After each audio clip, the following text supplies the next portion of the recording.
Hey health nuts, welcome back to my channel. My name's Nicole and today we're talking about a different topic than I normally talk about. We're talking about periods, and not the grammar period, but the menstrual period. That time of the month that comes every month with a lovely surprise, aches, pains, it's moody, it's just unpleasant, and it's something we have to deal with. If you are a female on this planet Earth, then most likely you have to deal with the loveliness that is periods. So because of that, I thought I would do a whole video just about that one thing, because it's like a huge part of our lives. I mean, we have to deal with it every single month. It's usually, about a week, and I feel like every time it passes, you forget about it, and then it comes up again the next month, and you're like, this crap again. So it's a topic I'm very passionate about because I am a woman, and I happen to have really painful, unpleasant periods. And I know I'm not alone, and I know that whether or not you have cramps, having your period isn't the most pleasant thing, but it is something that's healthy to have, and there are definitely things that you can be doing to make sure you are having a healthy period, supporting your body's natural process, as well as making it a little bit more bearable than it usually is. So without further ado, let's hop right in. I'm going to share with you guys my 10 healthy period habits that I think you should definitely try to have a healthy, happy period. Let's hop right in. Now, my first healthy period habit is to switch to a period cup. This thing here, which I know everyone that when you mention period cups to someone who doesn't use them, they're like, what? Why would I want to use that? That's gross. Ew, I can't even think about it. And I kind of had that reaction when I first heard about it. I mean, the concept of, if you don't know, a period cup is basically a silicone, usually they're silicone. It's a cup, this is what it looks like, that holds your period. It's a weird concept. I know when you first hear about it, you're like, this is a very weird thing. Well, basically, I feel like tampons and pads now are really weird. But when I first heard about it, I was like, that is the weirdest thing. You have to then empty it and then wash it and then put it back in, and just inserting it seems really weird. So the whole process, I get it. It's a very weird thing. It doesn't have to be. I've been doing it for years now. It is something that I have converted so many of my friends and family onto because I just think it is one of the best things you could be doing for your period, right now, your next menstrual cycle you could be doing. So with the period cup, basically it completely replaces traditional methods like tampons and pads. And not only, there's a couple of reasons why I think people should convert. Number one, the environmental impact. You know how many tampons and pads are probably in our landfills? It's just as bad as baby diapers, I'm sure, if not worse, because babies are only a baby for a certain period of their life. You are menstruating for a larger portion of your life. So for the environmental impact side, using something that is reusable is going to be so much better for the environment. So if that's the only reason that you switch, that's a great reason. Another reason is the health side of things. So when you're using traditional tampons and pads, the cotton in them or whatever they're made out of is bleached, full of toxins and stuff to help it absorb liquid quicker. Same thing with diapers. I keep going back to diapers, but they have chemicals in them that help the fabric absorb all that liquid. And the thing is, when you're putting it in really sensitive areas like your vagina, it's gonna be soaking up those chemicals as well, and you're putting it into very sensitive areas of your body. You wouldn't put that in your mouth. So putting it inside your body and it's sitting there for quite a while, it's those toxins or chemicals, whatever is in that is going into your body.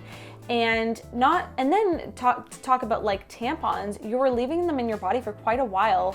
And there's bacteria that can collect, there's toxic shock syndrome that you can get from tampons, something around the lines. That's the other health aspect, is when you're using something that's made with silicone, there is nothing that's leaching into your body. It's safe internally, it's a stable material, so it's not gonna change. It's in a molecular level. It's not going to change under heat or temperature changes. The next big question I get is, how do you empty it if you are, say, at a public bathroom and there's not a sink there, and that just seems like an awkward situation? And when it comes to emptying it, it's the great thing is you can leave this in longer than a tampon. And because there's nothing leaching into your body or anything, it's quite safe, and it's just really, you want to empty it before it fills up, obviously. So in the morning, if I'm on my period in the morning, I'll make sure to empty it, whether in the shower, in the sink, or wherever. And then I usually will, at the end of the day when I come home, that I'm fine to leave it in all day, I will empty it again when I get home, and it's totally fine. So really I just do it before I leave the house and when I get home. And I've never been in awkward situations that I'm like, I gotta empty it and there's no bathroom. So I started using mine while backpacking in Australia because I didn't want to have to carry a bunch of tampons with me all the time. And also the whole swimming aspect, these are amazing. You can have them in, you can swim. It's like you're not even on your period. They're really comfortable. It takes a little bit getting used to inserting them and stuff. There's different like size, shapes and stuff that you can make with it to insert it. I do like the taco one. You like put your finger in the middle and then you press it up if you're curious, but it's really easy. It's not scary, and it's something that you buy once. It's also cheaper. You buy once, it's a little bit pricey. It's like $40. It's more expensive than tampons, but you're not repurchasing it every single month. So if you are not using a cup, I highly recommend try it out, see how it goes, give it a few tries. Don't just try it once and say, not for me. It will honestly change your period's life. Highly recommend it. So I wanted to just talk about that first thing off the bat. Now, my next tip is to have some type of heating pad. Now, this is one my friend Angela actually made for me. It's Christmas themed. I told her I need one that's like more all season round, but I've been loving this. In the past, I bought in like electrical ones that you plug in. I bought one from Walmart one time. It didn't even get hot enough. Like it wasn't even warm. I think it was a defected or something, but I don't know, I bought that one and I was like, I'm gonna go back to my beanbag one. I love this. I think it's made with barley inside, and all you have to do is microwave it I do it for like a minute on each side, and this will stay warm for so long. I just place it over top of my stomach. Even the weight of it is really calming and nice.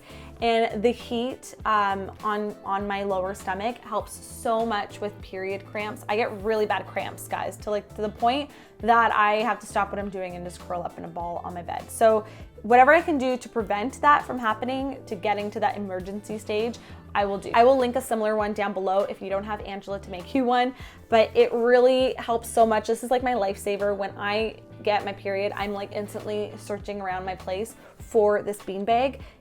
It has helped me in so many situations. So highly recommend some kind of heating pad, but this is great because I can just reuse it, and it's been a lifesaver. My next tip is to use essential oils. Now you can use them both topically, but also diffusing them. So one of my lifesavers has been this Sage Pharmacy pack or Pocket Pharmacy. And basically it has 5 different essential oil blends that you may need in certain situations. There's one for digestion. There's one for, there's a peppermint one for like headaches. There's a bunch. What else is there? A stress release. There's an immune one, but the one that I started using around my period has made such a difference is the pain release one. And I'm trying to think of what's in here, because you can probably make your own blend as well. But maybe I'll put it on the screen what's in it. This actually works. And when I say I get bad cramps, like it's bad. Like I need to take Advil all the time, and I've been doing a lot of natural things now that I have to take less of it, but it is excruciating. That's the only way I can really explain it. It's pretty painful. So using this pain release essential oil, I don't know what's in it. I mean, obviously essential oils, but there's like lavender, there's rosemary, peppermint, eucalyptus, chamomile. It is so amazing how crazy this works. And I just like roll it around my lower stomach, and it this and the heating pad, it makes such a difference. Like instantly I do notice a difference when I use this. So I highly recommend this. I've used it on my neck and stuff too with the peppermint halo, and it's so soothing. I love it. So this is my new period oil, and I just use it every single time. I'm like halfway done it. So definitely need to restock, but it has been a lifesaver. Many of these things I'm talking about have been lifesavers, which is why they're in this video. But get yourself some essential oils. You can diffuse it in the air. I have a diffuser back there. That rhymed. Or you can put it on topically, and Essential oils are just so underrated, so highly recommend getting something like this or making your own blend, but something like this is super easy to have on the go. I will link this down below, and I think that rhymed too. Okay, next. The next thing that you can do for your period that is so soothing, and it's something I crave every time around my period, is to take a relaxing warm bath. And I don't know, it's just me, but there's something so soothing about just stepping into a tub filled with warm water with essential oils, or in this case, I love to add Epsom salts. So we actually sell these on the shop. We have this Calm blend, which is lavender, and this one has Dead Sea salt, Epsom salt. It has the lavender in it, and it's so soothing, like the smell, just the healing properties of it. I just love Epsom salts. Epsom salts are so good for you. They have magnesium in them, and it's just gonna help relax the muscles and make you feel amazing. So you can also tie that in with our body oil. This is the French lavender one. It's a calming body oil, and these two together are like a superpower duo together. And this one has a blend of pumpkin seed, avocado oil, obviously lavender in it, and coconut oil. And this is something you would massage on your body after you take a bath, and you can just massage this around your lower stomach and just all over your body. You may have like lower back aches from cramps, and these two together are just so relaxing. I will link them down below, and I've just been loving them during my period, or just really anytime you need some self-care. The next thing I want to talk about that's really important and a lot of people aren't doing is tracking your period and just staying informed on what's happening with your body.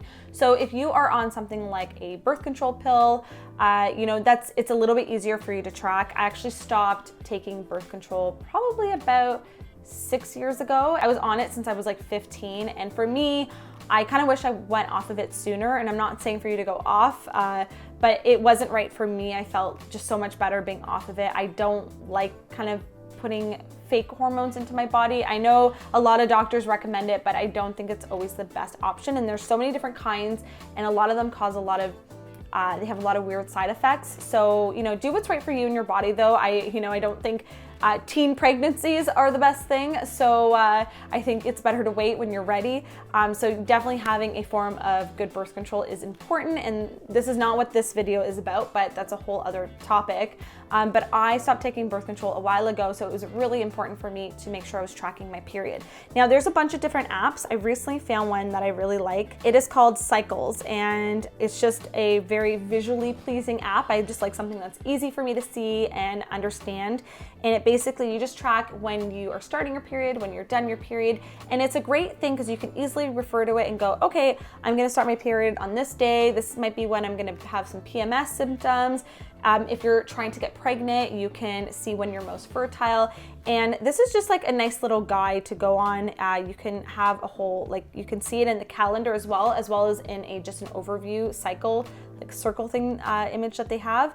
And I really like it. You can add notes, you can add reminders here. You can also share it with your partner, which is really cute, to keep them in the loop and maybe plan some time together on special days, or just notify them that you may be PMSing around this time of day is their recommendation. So I really like this one. There's some other ones I've written down. There's Clue, which I've used in the past, and there's Flow Period. I will link some of the different apps down below for you guys to check out in the info box, but I just think it's really important to, be in the know of what's happening during your cycle and know what part of your cycle you're at. There's like 4 stages, I think, to your menstrual cycle, or your entire cycle. It's not just when you are bleeding. So lots to know and lots to track. That's really important. Now, another tip that I think is really important is eating certain foods that are going to support your body during the certain stage of your cycle that you're in. So there's a really good book that I read called The Woman Code. I'll put a photo of it here. I actually don't have it with me right now, but it is a really good book all about your cycle, about female hormones and everything that happens in your body that you may not know. It was a really interesting read, and one that I actually want to read again and take notes or just get a refresher on. And one of the things that she talks about is eating for different parts of your cycle. So when you're on your period, you actually want to eat foods that are rich in iron and omega-3s. to reduce inflammation, and also because your blood carries a lot of iron, and since you're losing that blood during that menstrual part of your cycle, you want to make sure that you're replenishing those stores and adding some iron-rich foods into your diet. So things like dark leafy greens, sardines are high in omega-3s, seaweed, and even bone broth, which is really soothing around that time of the month. So I will maybe link down below a link to see all the different foods that are really good to eat around your period. But that's just something else to keep in mind, that you may want to eat some like oily fish or dark leafy greens around the time of the month to really support what's going on in your body. Next thing I want to talk about, which is just like a nice thing to have. It's not an essential thing to have during your period, but I've really been enjoying just having them on hand for times I need a little bit of a refresher. So that is hygiene wipes, particularly feminine, or these are intimate wipes. And you want to be careful when you're buying these. You don't want to be using ones with a bunch of chemicals that, once again, you're putting in a very sensitive area. But there's just something really nice about refreshing down there when you're on your period. You know, you can't always be taking a shower all day when you're on your period. I mean, you could, but you'd be wasting water, and it's just not necessary. But you know, when you're on your period, you kind of feel like, I don't want to say unclean, but you don't feel the freshest. You're like cramping, other things are going on, and it's just, there's just something nice about just like after you use the washroom, freshening up with a moistened towelette. Do people not like that word, moistened? I don't know. A little towelette that's like for that specific part of your body. You don't want to use like makeup remover wipes because they have different, like there's a different pH balance going on down there. So you want to make sure whatever you're using is specifically formulated for that part of your body. Same thing goes for like soaps and stuff too. Don't just be using like shampoo down there. So this one is just a more natural brand. So I will link this one down below. I really like it. I don't use it all the time, but it's definitely nice to have to help freshen up, especially if you are in a public bathroom and you can't just take a shower. This is really nice, and yeah, I've been using them and liking them. They're alcohol-free, no SLS, biodegradable, paraben and MIT free and chlorine free, everything free. So I really like this brand. The next thing I love to do during my period is to have a relaxing cup of tea. I think tea can be really soothing, especially during that time of the month. And I love drinking things that are gonna support both my pain, but also just like relax me and help my kind of just like digestion too. I sometimes feel like I'm more like my digestion's not the best on my period. So things like chamomile, lavender, even fennel tea or ginger tea are so soothing around that time of the month. Tulsi tea, I will link some of my favorites down below. I just think those types of teas are really soothing and supporting during your period, and I notice such a difference when I drink them. So at night, I'll have my essential oils, my heating pad, my mug of tea, and I'm just like a happy camper. So highly recommend, get a good brand of tea. Like I said, I'll link some of my favorites down below, and you'll just notice they're really, really soothing. My next tip, especially if you deal with really painful cramps like me, or bloating, or just inflammation during your period, is to try out some ginger capsules. So this is something I've recently been trying, and not only is it really good if you're having like any nausea or like motion sickness, but it's also good for your period. It helps reduce inflammation, which can cause pain, and it also will help decrease bloating. And I just think they're a really good option to go to instead of just always going for like Advil or Tylenol. I think doing the more natural route first to see how that works with your body is a really great option. So I will link a brand down below that I really like and I've been using, and I'm still getting new into the ginger capsule world of things and seeing how my body reacts to it, but I've really been enjoying it. It's a nice natural pain release supplement to have on hand. Last but not least, I want to talk about acupuncture. This is something new I've been doing. I've actually been doing facial acupuncture, which is really good for reducing fine lines and wrinkles and all that fun stuff that you get when you get older. But it also has so many therapeutic properties and benefits to it. It's very relaxing, and I mean, there's so much to know about like Chinese medicine and acupuncture and all that kind of Eastern side of things, but I love learning about it. I've been working with Amrit, who does acupuncture. I will link her down below. And we've been doing facial acupuncture, but she'll do a couple in the body as well. And recently I went to her and I was actually on my period, and she said that the acupuncture can really help with menstrual cramps. So I'm definitely gonna have her, you know, kind of target those areas next time I go to her. But it's just another way that maybe you can reduce those painful symptoms if you do get bloating or cramping during your period. It's just another option I thought I would mention, since I never really thought about it before. So as I'm getting more into acupuncture, I'm just really excited to see kind of the different things that it can help with. All right, health nuts, there you have it. Those are my 10 healthy period habits that I think you guys should definitely try if you are a female and you deal with the loveliness of periods. Yeah, it's not a fun time, but I think these tips or habits can definitely help make it a little bit more enjoyable or just bearable, as I mentioned. So let me know what your go-to period tip is in the comments down below. I'm also gonna have a whole graphic that you can pin or save in the info box down below if you guys wanna have these tips on hand. I will have that there for you guys. But thank you so much for hanging out with me, talking about all things period. This is a video I've been wanting to film for quite a while. So if you guys enjoyed this video and you wanna see more healthy recipes, living tips, and vlogs, be sure to subscribe. Hit that red subscribe button, no pun intended, and you'll be subscribed to my channel. It's free, and I post every Monday, Wednesday, and Friday here on my channel. So thank you so much for watching, and I hope you guys have a wonderful, happy, healthy period whenever that comes this month. Talk to you soon. Bye, guys.